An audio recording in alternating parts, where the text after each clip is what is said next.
So thank you all for sticking around for this talk. And I just want to echo what Michael said earlier about terminology. I'm just using terminology that has either been applied to me or is appropriate to my experience, and I recognize there are problems with some of it.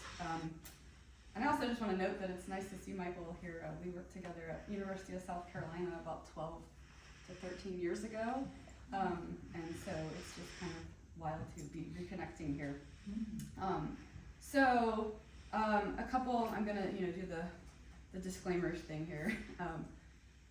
This is the outline of what I'm gonna walk through. I won't read all this to you, but basically, I spend a lot of time with my own personal narrative kind of interspersed throughout this whole thing, and talk about suicide prevention schemes and some of the carcerality involved in those that lead me to thinking about this term suicidism that Alexandre Baril has coined recently, and its intersections with other forms of injustice, and then talk about his proposal of suicide-affirming healthcare, and then finally talk about coping, although I kind of talk about coping all throughout. And I'm going to, as in philosophical tradition, I'm going to problematize the concept of coping, because I have issues with it. But I also need to make the disclaimer that I'm also going to read for the most part because I have too much to talk about, and if I don't, the extemporaneous Michelle will go way over. And also I'm prone to making bad jokes that are inappropriate. This is a talk about suicide, so I figure I don't really need to make a bunch of trigger warnings here, but just in case, it's probably worth mentioning that what I'm going to talk about involves vivid descriptions of suicidality, trauma, carcerality, which I hope everyone will take care of themselves. Although I think self-care is kind of bullshit, which I'm going to talk about later. And also, I'm reading because I tend to curse a lot, and I've determined the proper ratio of cursing at this conference as I'm way over the quota, so I think I'll read just to not be too bad. Okay, so like I said, I have those content warnings. So other thing I'm going to say is I'm not going to be listing suicide prevention hotline numbers, and as the talk unfolds, I hope to make my decision for that omission clear. To begin explaining that, let me situate myself within this discussion of suicidality. So, I have been suicidal since I was a teenager, a part of my identity that has manifested primarily as a passive desire to die, and rarely as an active state of crisis involving steps taken to end my life, though I have been in that latter space a handful of times. Thus, the term suicide survivor is an appropriate label for me. I choose to identify as suicidal even though today I'm not actively planning or attempting to die. Like many other suicidal persons, such as Anna Borges, I live in what she calls, quote, the nebulous gray space between fleeting thought and attempt. Those of us in this space are probably many, and I'm going to discuss that it's really difficult to know just how many and why. I also choose to identify as suicidal as an act of political resistance, to be one more voice in a growing chorus of persons who refuse to be silenced by harmful institutions that are disguised as helpful ones. It turns out that non-suicidal persons, despite their often well-intentioned efforts, are effective at erasing suicidal people by forcing us into one of two categories. We are either dead or we're one of them. That is, we either cease to exist because suicidality has claimed us, or we are cured and hence one of them now. Indeed, if you peruse the web for essays or blogs written by suicide survivors, you quickly get a sense that a particular flavor of narrative is preferred by mainstream media and the psychological establishment, namely that the survivor is better, a good patient who has taken the drugs, listened to the doctors, and no longer wishes to die. I'm not one of those good patients, and I don't think I ever will be, though I guess it would be nice if I could. Finally, I identify as suicidal because it is part of the mosaic that makes up my personhood in profound ways that are inextricably tied to other foundational aspects of my identity. I'm an adopted person, I'm anorexic, a mother, an athlete, and many other things, of course, but these components I've just mentioned are like really bound up in my coping strategies, so I'll talk about them more throughout the talk.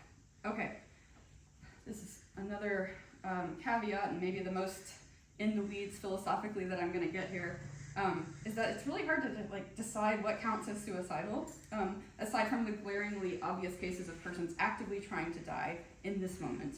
It's not altogether clear whether the term suicidal applies to what we might collectively label passive suicidality. And even passive suicidality poses challenges. As Borges notes, there's this nebulous space between fleeting thoughts and attempts. So we might question, at what point does a fleeting thought about one's own death become a suicidal disposition? Do you need to think about killing yourself once a month? Once a week? Every day? If I have intrusive thoughts about jumping off tall buildings or bridges when I'm on them, and I'm scared of heights precisely because of this is me. This seems to be a clear example of debilitating suicidality, even if my baseline desire is usually to stay alive. So thoughts of death are pretty difficult to categorize as suicidal versus non-suicidal, but actions, I think, are maybe even more tricky. If someone smokes cigarettes and knows they are lethal, thereby tacitly condoning shortening their life, we don't call this suicidal behavior usually, but it's kind of like, a little bit. Hunger strikers, and what they consider to be unjust attainments, for example, are not typically labeled suicidal because they are refusing nourishment for a cause that transcends their individual desire to stay alive. And finally, though this is a debate I'm not really going to wade into much in this talk, medically assisted death, sometimes referred to as medically assisted suicide, I think the better term is medical assistance in dying, MAID, is not seen in the same way as someone who is otherwise healthy but wants to die. We would not label a terminal cancer patient, for example, suicidal if they move to a part of the world where it's legal to receive assistance in dying and then seek that option out.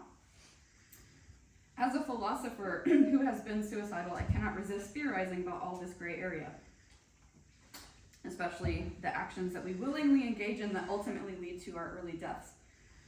Having a father who refused to heed medical advice to take care of his heart, even after multiple heart attacks and open heart surgery, and who died young, continuing to do the very things he was told would kill him, these questions carry personal weight.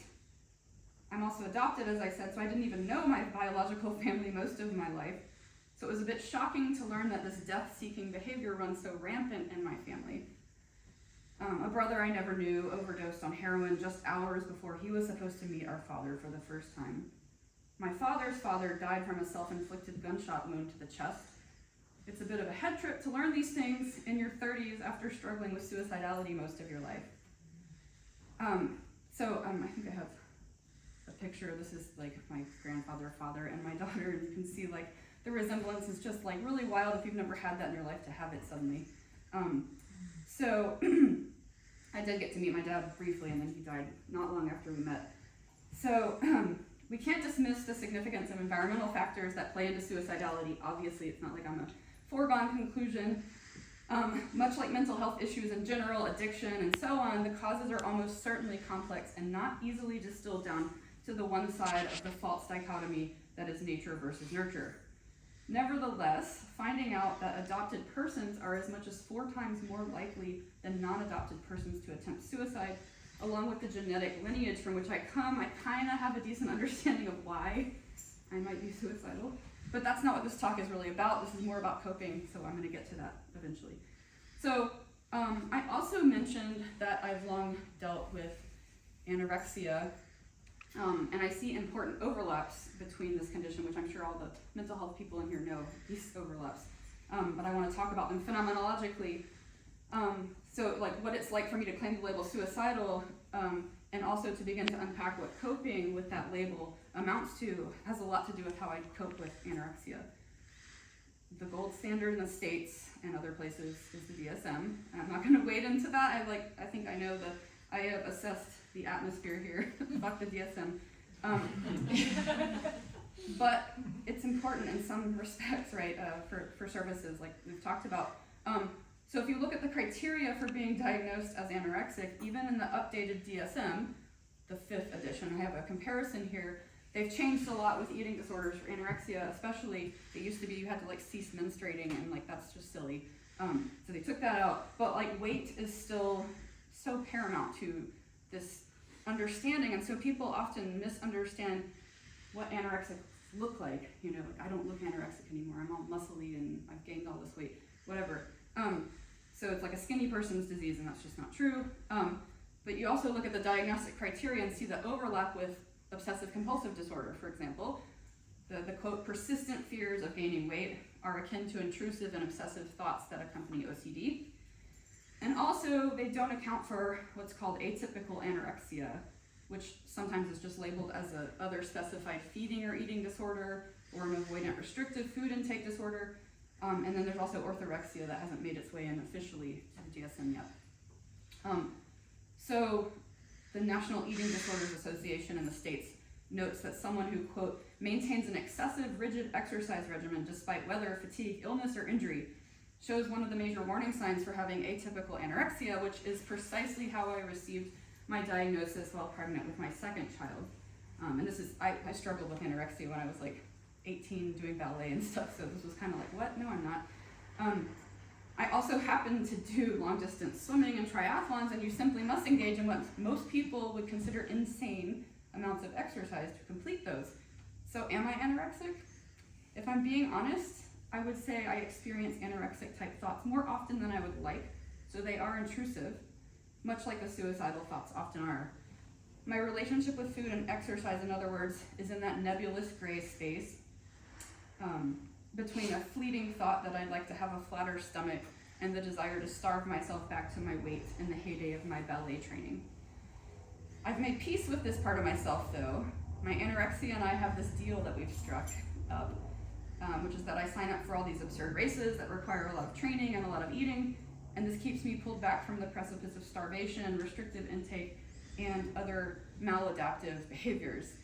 And I also know that that's a really tenuous thing I've got going on there. If I break my leg or something, I'm totally screwed. I don't know what I'm going to do.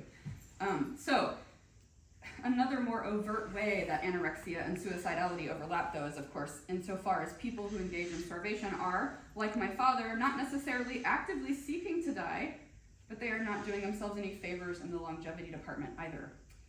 In fact, anorexia is the most deadly mental health condition in the DSM. You would think that suicidality would be, but there's not a specific set of criteria. There's not like a suicidal disease in there. Suicidality, of course, is just an accompanying condition for many other diagnoses, major depressive disorder, bipolar disorder, so on, right? There's a code for suicidal behavior, which is potentially self-injurious behavior with at least some intent to die as a result of the action. But like with anorexia, this definition doesn't quite fit the myriad ways one might experience suicidality. So many researchers have noted that the number of persons who are passively suicidal is really hard to track.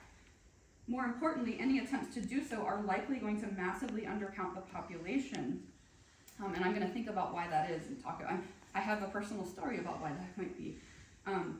So examining my own personal experience, some research on suicidality, as well as feminist philosophy, I have some compelling suggestions about all this.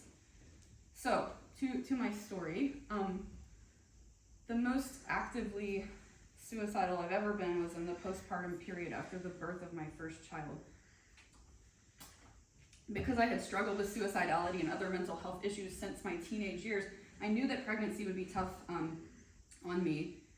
So I proactively took steps to ward off as much stuff as I could, just like scaffolding myself with everything I knew, all the coping mechanisms I had. And I blogged about what it was like to be pregnant while also being someone who had struggled with anorexia and suicidality. And lots of people supported me, especially my partner who's here today. But it wasn't enough, because after a prolonged labor, 60 hours, that ended in an emergency C-section, a process that meant I had not slept for over 3 days, and was then thrust into new parenthood. And as anybody that's a parent here knows, that means I really haven't slept since. I developed psychosis and began planning to end my life. I was convinced that I would be more harmful to my son alive, and that a true act of love would be to save him from growing up with a monster of a mother. I was just so fucking tired. I was hallucinating, and if it weren't for my partner urging me to get emergency care, I'm pretty sure I would not be here talking about this today. I was fortunate in that my psychiatrist respected and trusted me enough to walk with me through all this dark stuff and help me come out on the other side. Never once did she mention that my child, or suggest that my child might be better off in the care of someone else, or that I was a danger to him. I hadn't even considered this as a possibility, right? Indeed, when I was feeling like myself again, I returned to my blog and wrote about the horrors of postpartum depression and how women are judged and all this kind of stuff.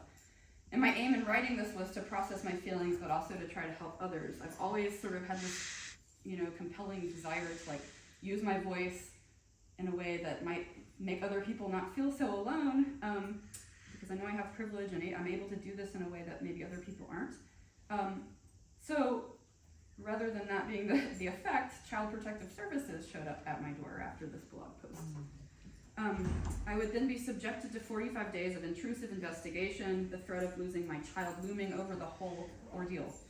Once it was finally established that I posed no threat, which again, I thank my psychiatrist for this, the case was dropped, and we requested the report, which you can do in the States. I don't know how it works everywhere, but if it's unfounded, you can request the report. It's supposed to be anonymous who made the call, but it's Arkansas and they suck. Like, I mean, everything. I mean, the whole system sucks, but especially in Arkansas. Apparently DCFS is terrible. So this person that called was actually on the report. And it happened to be a social worker who worked in the same office as my sister-in-law. So it was actually my sister-in-law who had been reading the blog all along that never reached out to us to see if we were okay, but instead sent my words to a social worker who had never met me, who then subjected me to what Dorothy Roberts has dubbed the family policing industrial complex. My sister-in-law, I would also like to note, is a clinical psychologist. So that is a little bit about my story. I've written about it recently in Mad in America, actually. Let's see. So in his recent book, and actually papers before the book, Alexandre Baril has coined the term suicidism as a framework for understanding the unique forms of discrimination and marginalization to which suicidal persons are subjected. Suicidism intersects with ableism and saneism insofar as most suicidal people are deemed mentally unwell, despite research indicating that while mental illness is a major risk factor, other precipitating causes like adverse childhood experiences, psychological abuse, and marginalized status play equally important roles.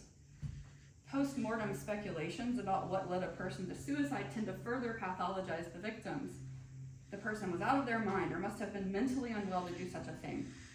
As many advocates have argued, this is harmful because it assumes no person could rationally contemplate dying. No sane person chooses to die. Their mental illness did that to them. These sorts of statements subtly imply that a suicidal person is a patient and not an agent, and they're incapable of authorship over their actions. Besides being pathologized, suicidal persons are often criminalized. Saying someone committed suicide, for example, implies they perpetrated a crime, and hence this phrasing is typically discouraged by suicidologists. Despite seeking to decriminalize suicide, however, many suicide prevention workers still manage to treat suicidal persons like criminals, insofar as involuntarily being hospitalized and medicated, and even police involvement are often seen as necessary to keep suicidal people alive. But perhaps the most harmful help offered is insisting that suicidal people reach out and save themselves without also recognizing how unsafe it can be to do so. Often when people reach out by calling a hotline or confiding in someone, they are punished, like I was.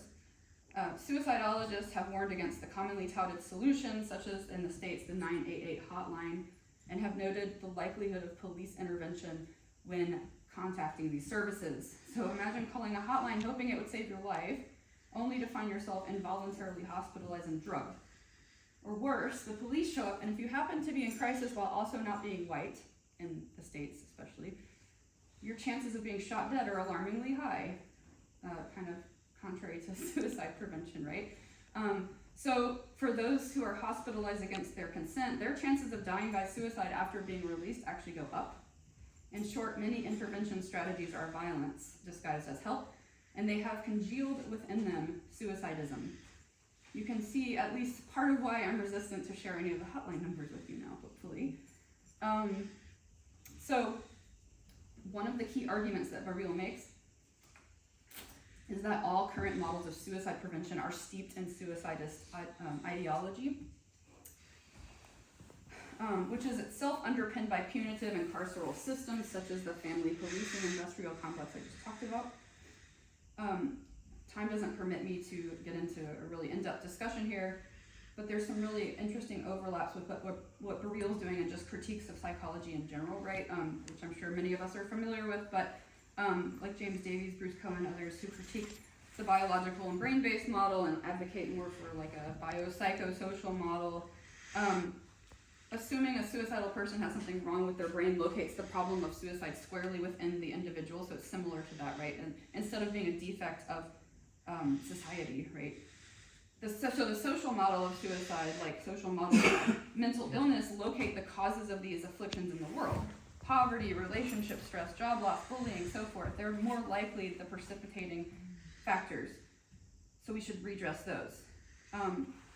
Social justice models go a step further and look at the systems that cause all those bad human behaviors, right? So this is even better. So we can look at statistics like the fact that the fastest growing population of victims of suicide are teenage black males in the United States, at least, or that LGBTQ persons are disproportionately affected by suicide deaths. In a similar vein, we might say that rather than a solely biological or social cause, or even a biopsychosocial one, or complex of causes, most mental illness results from systemic injustice, and hence to cure people, we need to abolish unjust systems, not just focus on individuals or even the relationship that they have with one another. So the social justice model is as close as it gets to being good, according to Baril, and I agree. The social justice model represents a step in the right direction, as I said, towards decriminalizing and depathologizing suicidal persons, but it remains fundamentally suicidist.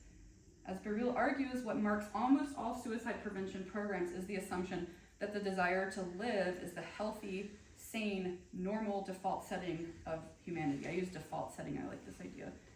And so the desire to die is unhealthy, insane, and to be avoided at all costs.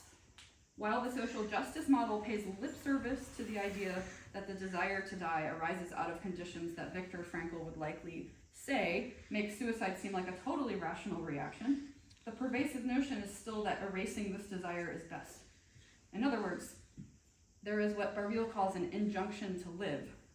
And if you do not adhere to this imperative, something must be done, maybe not just about you on the social justice model, but about the conditions that led you to be this way. And hence, you are still pathologized, it's just in a woke way, right? So it's I always joke that suicidal people are even the mad people don't want us, right? Stop being suicidal. So this is, of course, unless capitalism has deemed you no longer valuable and you are very old or terminally ill, and then we just call this medical assistance and dying. So, returning to my encounter with CPS, besides it being a clear example of suicidism, what I experienced was also a form of epistemic injustice, which I was really happy to see so much discussion of this already, which I can probably shorten this section a little bit if I need to. So Baril notes that suicidal persons are often subjected to various forms of what feminist scholars have described as, quote, being harmed specifically in one's capacity as a knower. So if someone's attempting to provide testimony or to otherwise contribute to the knowledge pool about a given subject, and their input is devalued on the grounds that they are a woman or disabled or black or mad, this is epistemic injustice, specifically what Miranda Fricker calls testimonial injustice. But prior to and the conditions for epistemic injustice, of course we've talked about this, hermeneutical injustice, which is due to the systemic identity biases that stem from racism, classism, sexism, ableism, and so on. The lived experiences of entire groups of people are often precluded from the collective understanding surrounding an issue. So an example of this that I've been talking about lately and writing about, I have a fellow adoptee that we have a book chapter coming out, he's an Australian adoptee actually, where we talk about the hermeneutical injustice in adoption discourse, because conspicuously absent in discussions of adoption are the voices of adopted persons, especially those whose testimony runs counter to this dominant social narrative that posits adoption as a wonderful thing. When adopted persons attempt to provide testimony about being adopted, which ironically we're the only people who can do that, more often than not we're met with dismissive remarks like, you should be grateful, you were rescued, or you could have been aborted. That's my favorite. Meanwhile, studies indicate that adopted people are at higher risk for all sorts of mental distress, including suicide, as I mentioned. If you bring any of this up, however, you're likely to experience silencing, gaslighting, and whataboutism. I've recently argued that there's a gratefulness imperative, so let's see if this is on here. So like Baril's injunction to live, there's an injunction to gratitude here in adoption discourse. So there's this unique marginalization that adoptees face owing in part to this injunction to be grateful. Much in the same way suicidal people are hermeneutically marginalized insofar as they undercontribute to the knowledge pool on suicide, adoptees are deemed irrational or insane if they are not grateful for being adopted, and hence their lived experiences are erased and ignored. So I brought up adoption here because there's some obvious parallels between the ways adoptees and suicidal persons are subjected to epistemic injustice. And of course, I live at the intersection of these two things. And there's probably a causal or at least some kind of link between being adopted and being suicidal, so all that. And also this other form of epistemic injustice that hasn't been mentioned, I don't think, at this conference, that Dotson calls, she actually calls this epistemic violence, and it's a form of this testimonial smothering when a speaker truncates, softens, or otherwise silences themselves because they know they will be unheard and dismissed, or worse, they think that their testimony could result in physical harm, carceral treatment, or otherwise violent acts against them. So speaking about adoption, I've never feared for my safety, although I definitely sometimes just shut up about it because people they've drunk the Kool-Aid and I don't even want to deal with them. But I have other adoptee friends who have received death threats for what they do. I've definitely silenced myself out of sheer exhaustion from beating my head against a wall, especially in academia, because it turns out academics really don't want to hear about this. A lot of them are adoptive parents, it turns out. Sorry to any, well, not sorry, but you know. So I'm not sorry. See, I'm doing the thing. But with suicidality, I have experienced firsthand the fear that accompanies speaking out about it and have been punished severely for doing so. That was 7 years ago, and it's taken me this long to even resurrect the story and begin to speak about any of it. Like Michael, I've talked about my mental health publicly, in forums that are not academic. This is my first time talking about it in an academic setting. So it's taken me so long. What's given me the courage, this is part of my coping, I guess, rests in discovering Burial's work and having words to put to the thoughts and feelings I carry. So as I move into the final portion of this talk, I really want to finally get into the coping mechanisms, part of it, and talk about suicide affirmative healthcare and situate this idea within the context of coping. So I noted earlier that according to Burial, most suicide prevention campaigns are suicidist insofar as they assume that there is something inherently wrong with being suicidal. The injunction to life is the vehicle by which this suicidist ideology is driven.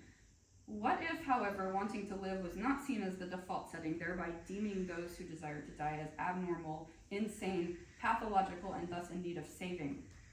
These are the seeds of what Burial calls suicide affirmative healthcare, a model that necessarily involves dismantling suicidism. So I'm going to talk about what this sort of healthcare might look like, and I'm going to add a bit to his account this idea that I have of shifting the burden of comfort away from suicidal persons and onto those who do not experience suicidality.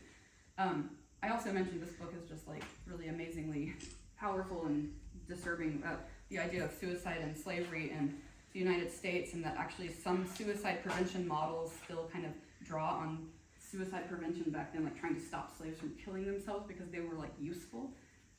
And we still have that kind of imperative of you have to stay alive as long as you're useful, because if you're not useful, then you can go ahead and die. So let's see. Right. Where's this next slide? So when we think of any supposed right to die, often what we imagine are cases in which persons are terminally ill, like I said, so they're seeking assistance to die with dignity. But Burial's more radical notion of a positive right to die by assisted suicide departs from the medical discourse, in which he sees as it's founded in neoliberal policies and austerity thinking.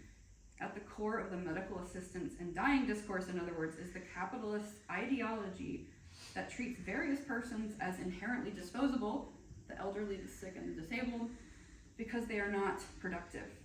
It's not about granting them any positive rights, in other words, because they're not even seen as autonomous really in the first place. They're on their way out, right? They've already been claimed by some disease, so they're, just let them go. Burial's framework, however, treats suicidal people as rational agents, authors of their actions, and capable of making informed decisions about their care. And this is a long quote I'm going to read, and I should note that he's a trans man as well, and so his whole account is a sort of trans refiguring of suicide, which I think is really helpful here, because he compares the two healthcare models. And here's this long quote. The suicide affirmative approach insists on the importance of an effective relational turn regarding suicidal people.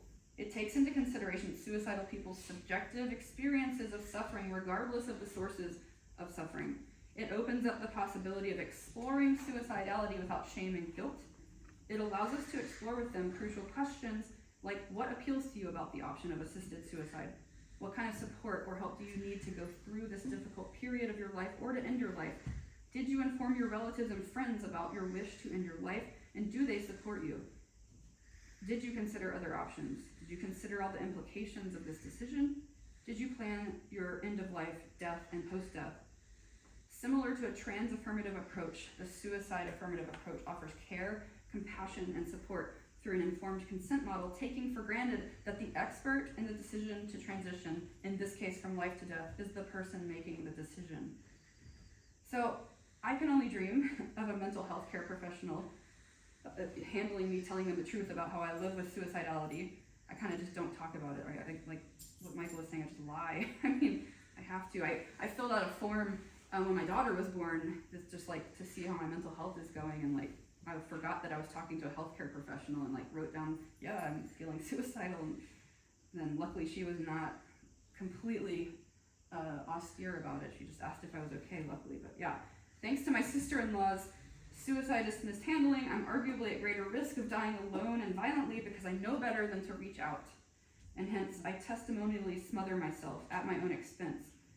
What if instead I were able to cope with my suicidality the way For Real suggests, by talking freely and openly about it without fear or shame? It might seem paradoxical, but I agree with his conjecture that under a suicide affirmative approach, it is likely that we would finally see drops in the numbers of deaths by suicide, a rate that has not been on the decline. It's actually on the rise in the US, despite all these new hotlines and charity walks and school programs. So let me explain then how I've been able to live with my suicidality and how I think this is reflected and sustained by his approach. So he has these 10 tenets of suicide affirmation. And I'm not going to read all those. You can read them yourself. I'm not going to go through each. It's in several pages of his book, right? He lists them and then talks about what they would be like. So I'm not going to go through each one. I encourage you to read his book as well as interviews in which he discusses these, but especially the last one, which I will linger on for a minute because it's the most radical suggestion in his work, right?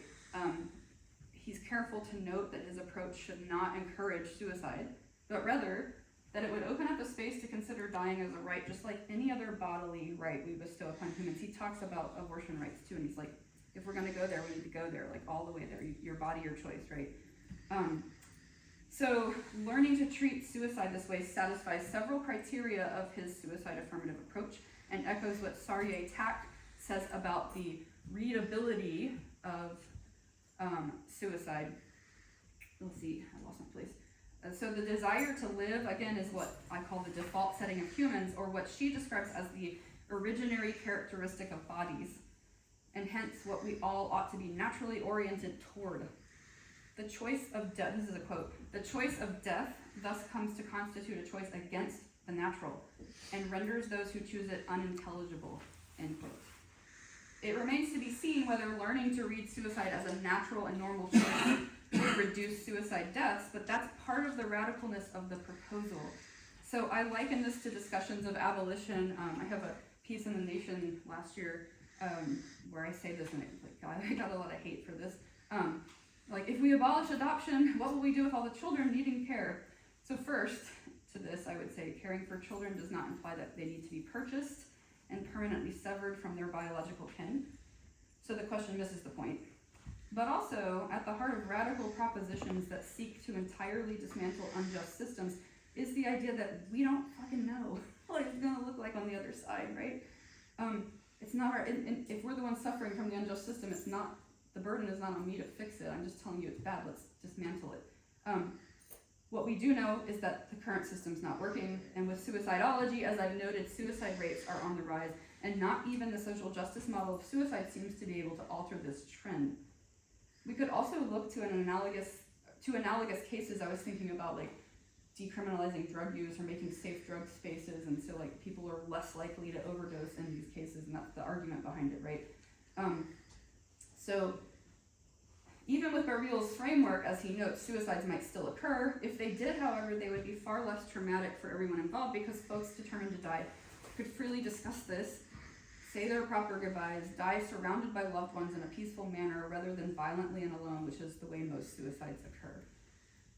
So Ian Marsh and his co-authors in a paper in 2019 note, however, that approaches such as Berrios would not, quote, fully escape the forms of power that constitute and produce suicide according to pernicious social logic, the interactions between social structures, hierarchies, and moral economies of human worth, the psychic and emotional life of people caught up in such regimes, and death by suicide are unlikely to cease to function, end quote. This is true, I think, to me, but also more reason to adopt the tenets of that Berrios lays out. Dismantling suicidism is crucial to destigmatizing the desire to die, which would thereby make talking about that desire normalized and free from judgment and carceral treatment. Again, when I think about my own story, well before I had read any of this literature, I was trying to do that already. One of my main coping mechanisms, whether it be with anorexia, anxiety, suicidality, has been to make sure I have a circle of trusted confidants with whom I know I can discuss my feelings. My story highlights precisely how suicidism operates and is congealed within systems that are ostensibly designed to help. My psychologist sister-in-law, who to this day proclaims self-help to be paramount to suicide prevention, was also the person who punished me for seeking that help, for reaching out and being open and transparent about what I was going through. I was fortunate to have support, and I still do, but what if I hadn't? I can say with absolute certainty that her suicidist intervention did me no favors in lessening my suicidal thoughts. Arguably, it made it worse for a while, right? Imagine if instead she had been the safe person I needed back then. Imagine the lives that might actually be saved if we took what Berrios was saying seriously. Another thing Berrios says is that suicide prevention is not even the main intent behind his work, and that also sounds radical, but if you think about this for a minute, I agree. Because putting the goal of reducing suicide deaths at the forefront of suicide prevention has had this unfortunate effect of dehumanizing the very people these efforts are supposed to be saving. Instead, I think we should just focus on how we treat suicidal people, both when they are alive and after they have died. And then we might see, as a result, suicide rates fall. I think. We haven't even tried, right? So we should try. So I want to add to his list here the idea of postvention, which this is the organization in America. I don't know if there's anything like this, and I think there is actually a UK version. So it's a movement that focuses on the aftermath of a suicide, the way we talk about the loss, the way we characterize the deceased, their loved ones left behind, and so on. Folks who advocate for postvention are less concerned with prevention, recognizing, like Marsh and colleagues who did, that the social inequities and harsh material realities that constitute unlivable conditions for so many are not just going to magically disappear overnight. In the wake of a suicide, postventionists argue how we speak matters, especially to suicidal persons. And again, I can draw on my own experiences here to agree. I mean, whenever there's a suicide anywhere close to me, it's hard for me to hear all these suicidist interpolations because they're about me too, right? Specifically, what Marsh has termed the compulsory ontology of pathology. Like somebody died recently and somebody was like, well, they're obviously psychotic. I'm like, really? How do you know?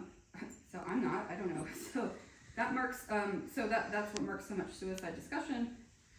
So in a tragic irony, my sister-in-law's husband died by suicide earlier this year. The immediate refrain was that he must have been depressed, that his mental illness did this to him, and that no one knew he was that far gone. It has also been remarked that no one could have seen it coming, and that if he had only been open and honest about his feelings, someone would have helped him. It's hard for me not to seethe with rage at these remarks, especially given what happened to me. And also just like the irony, I mean, it's ridiculous. But I'm just more focusing on the way my brother-in-law is being castigated as the perpetrator of a crime. The crime in this case is hiding the truth, not allowing those who love him to help him, and leaving his family behind. He's being framed as mentally ill and irrational madman, and it's his fault that he didn't recognize his own vulnerabilities and reach out. This is quintessential suicidism again, right? But just think for a moment about suicidal persons who might be hearing these messages. It's been really hard for me to say the least, and has not given me much faith in the mental health care professions. So I've been coping with all this in my various ways. exercising is like my thing. I take breaks from work, I nap. Well, my husband will tell you I don't actually nap, but I try to. I don't really sleep very well. The most life-affirming thing for me lately has been the community I've found, though. Much like with adopted people that I've met over the years who validate and provide a safe space for me and my feelings, finding other suicidal persons has been life-saving, as ironic as that sounds. I emailed Baril one day just to tell him how much his work had impacted me, and we've struck up a friendship that I cherish. The people I trust the most in this world are other suicidal people. If I'm in a really dark place, those are the people I'm going to talk to first.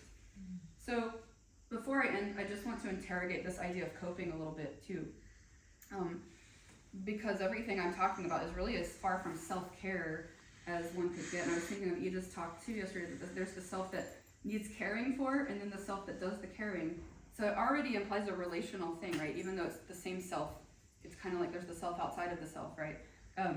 How does that self even know how to care for itself if it's all completely in chaos and crisis?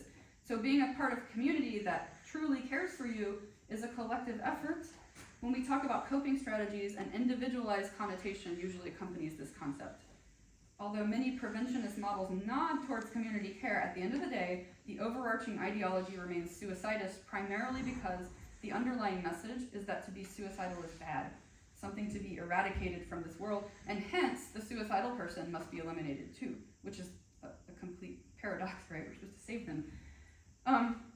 So being suicidal is part of who I am, much like being eating disordered.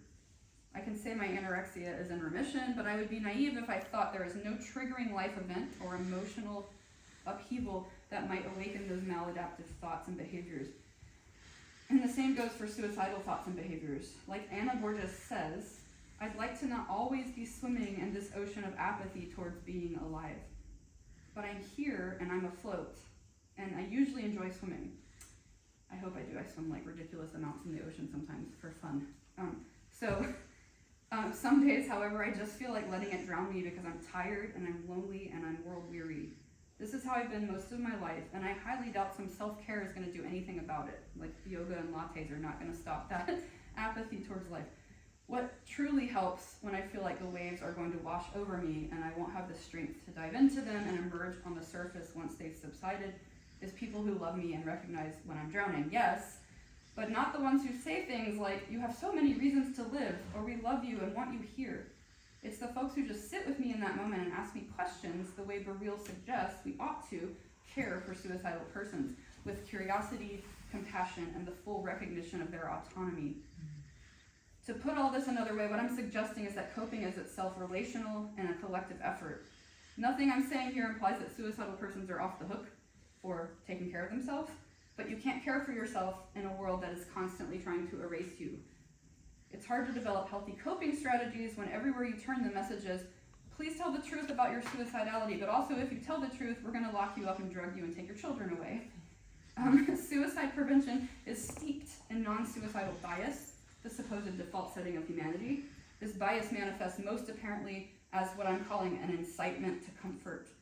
What I mean by this is that suicide makes people uncomfortable. People want to be comfortable, therefore, getting rid of suicide is the obvious route to take. However, this argument is sustained entirely from a non-suicidal and therefore suicidist perspective.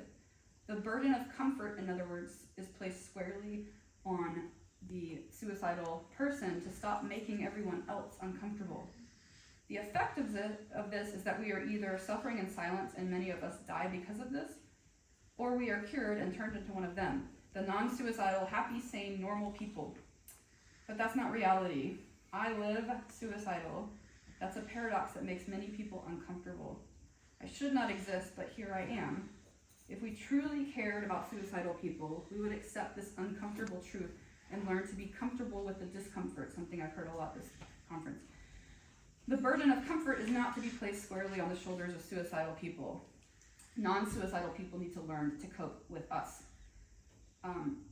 Far more than we need to learn to cope. I mean, we already cope, like that's, right? So being in community with someone means having difficult conversations that are also often transformative. We don't build solidarity by subjecting one another to carceral treatment or by suppressing those voices we don't agree with or don't understand. If folks truly want to help suicidal people, I suggest beginning with this one simple affirmation towards us. It's okay to live suicidal.